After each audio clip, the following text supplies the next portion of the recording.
Marami pong deboto ang dumalo sa misa sa Quiapo Church. Dala ang kani-kanilang panalangin para sa pagharap sa bagong taon. Narito po ang aking unang balita. Dala-dala ni Maricel de Asis ang 6 na taong gulang niyang anak na may cerebral palsy rito sa Minor Basilica and National Shrine of Jesus Nazareno o Quiapo Church. Pinagdadasal ko po yung kalagayan ng anak ko kung may sakit para pagdating ng taon sana makalakad na po siya, ganun po. Pinagdadasal ko rin po yung buhay namin kasi sobrang hirap na po ng kalagayan namin, ma'am. Kahit wala po kaming handa, dasal na lang po. Laking pasasalamat naman daw ng pamilya Macapagal na madalang muli sa Quiapo Church ang magno-90 anyos nilang ina. Personal daw itong hiling ng inang 3 dekada na raw di nakakalakad.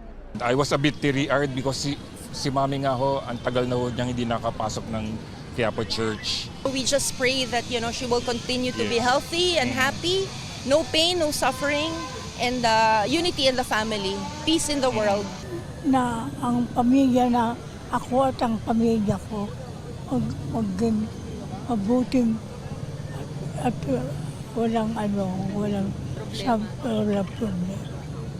Higit naman sa hiling ang nagtulak kay Ron Michael at kanyang mga pamangkin na magsimba rin ngayong bisperas ng bagong taon dito sa Quiapo Church. Kasi parang pasasalamat sa buong taon na mga biyayang binigay sa amin, sa lahat, tsaka sa mga problema. Siyempre, nakakaharapin sa susunod na bagong taon na sana malagpasan pa rin namin lahat ng mga magiging pagsubok. Tamang-tama naman dahil tabi lang ng Quiapo Church ang maraming pamilihan ng mga bilog na prutas. Kaya nakumpleto na rin ni Ron Michael ang 13 raw na klase ng bilog na prutas. Sinimulan na rin ang unang araw ng Misa Novena bilang paghahanda sa kapistahan ng Mahal na Poong Jesus Nazareno sa January 9. Pinangunahan ito ng obispo ng Diocese ng Cubao na si Most Reverend Elias Ayuban.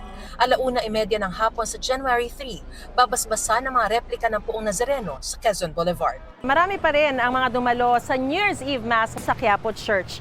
Patunay na para sa marami, ang pananampalataya at paglapit pa rin sa Diyos ang pinakamahalagang paraan ng pagsalubong sa bagong taon. Ito ang unang balita. Mariz Umali para sa GMA Integrated News. Gusto mo bang mauna sa mga balita? Mag-subscribe na sa GMA Integrated News sa YouTube at tumutok sa unang balita.